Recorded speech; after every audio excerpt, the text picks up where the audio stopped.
बिहार में विधानसभा चुनाव के लिए बिगुल फूंक चुका है। तारीख की घोषणा भी हो चुकी है। वहीं कुछ दिन पहले बेदारी कारवां के राष्ट्रीय अध्यक्ष नजरे आलम पटना में जाकर पार्टी के बड़े नेता से मिलकर जदयू में हुए शामिल। पीछे बैनर लिखा हुआ है फिर से नीतीश। दरभंगा शहर में एक जगह बैठकर इन्होंने पत्रकारों के साथ बात करते हुए वर्तमान में नीतीश सरकार की उपलब्धियों को गिनाते हुए इन्होंने कहा कि फिर से नीतीश सरकार 2030 तक जो है सो नीतीश की सरकार बनेगी और नीतीश कुमार के कार्यों से प्रभावित होकर हमने जदयू में शामिल हुआ है और हम चाहेंगे कि नीतीश जी पुनः बिहार के मुख्यमंत्री बने और जिस प्रकार से बिहार का विकास हो रहा है लगातार विकास होता रहे। अब आइए सीधे ले चलते हैं दरभंगा में प्रेस कॉन्फ्रेंस कर पत्रकारों के साथ बात करते हुए बेदारी कारवां के राष्ट्रीय अध्यक्ष नजरे आलम पत्रकारों के साथ बात करते हुए वर्तमान में नीतीश सरकार के संबंध में और उनके कार्यों के संबंध में पुनः फिर से नीतीश की सरकार बने इस सब बातों को लेकर इन्होंने पत्रकारों के साथ बात करते हुए दी जानकारी। एक रिपोर्ट दरभंगा दर्शन न्यूज से मनोज झा। जो विचारधारा है, जो 2005 से बिहार जिस रफ्तार से आगे बढ़ा, सभी समाज का विकास हुआ, सभी लोगों के साथ इंसाफ हुआ। बिहार में जो लॉ एंड ऑर्डर था, पहले क्या था, जंगल राज था, लोग सड़कों पे नहीं आते थे। आज नीतीश कुमार के राज में आप 2 बजे रात में हो, किसी भी समय हो, खुलेआम निकल सकते हैं। तो जो एक बिहार का अमन का माहौल बना, बिहार आगे बढ़ा, सभी समाज के लिए नीतीश कुमार जी ने काम किया है।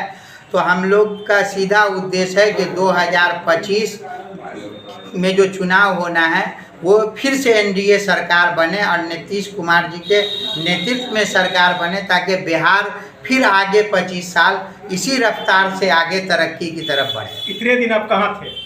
नहीं, इतने दिनों से हम लोग सामाजिक कार्यकर्ता थे और जो हमारा संगठन है उसके बैनर से हम लोग ज़मीनी स्तर पे काम करते थे। अब चूँकि सियासी पार्टी में आए हैं तो हम चाहते हैं कि इससे जुड़ करके जो जनता का और भी काम है जो नहीं कर पा रहे हैं हम सिस्टम से नहीं जुड़ने के कारण, अब सिस्टम से सरकार से जुड़ के उस काम को और तेज़ी दिया जाए।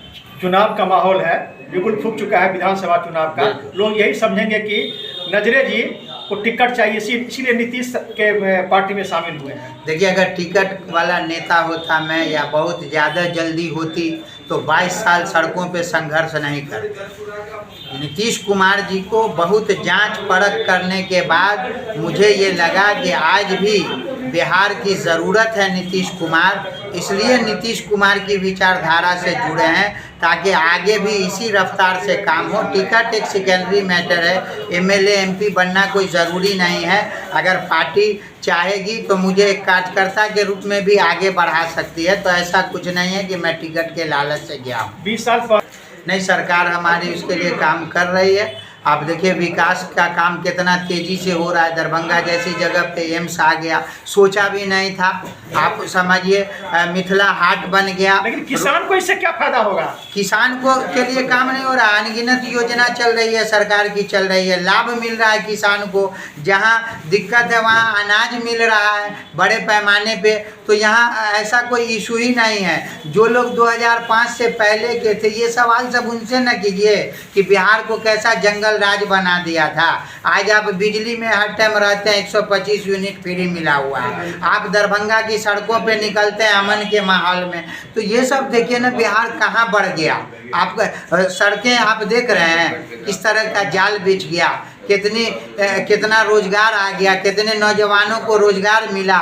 ये सब भी तो देखिए। किसान को अभी भी परेशानी है। नहीं तो जो परेशानी है तो उसका समाधान किया जा रहा है। आगे भी जो भी परेशानी होगी उसको सरकार बनेगी। फिर इस बार आपको क्या लग रहा है? पुनः 2025 फिर से नीतीश, यही तो स्लोगन है। नीतीश सबके हैं, सीधी सी बात है। यहाँ कोई इफ बट नहीं है, कोई मुकाबला नहीं है। आप समझिए, जो लोग गुमराह कर रहे हैं कि सरकार में आएंगे, वो लोग, उन लोगों का सपना है। लोगों का 2005 से 25 तक का जो भरोसा है वो फिर 25 के बाद 30 तक भी भरोसा है। नीतीश के समर्थन में आप पार्टी में शामिल हुए हैं? बिल्कुल बिल्कुल।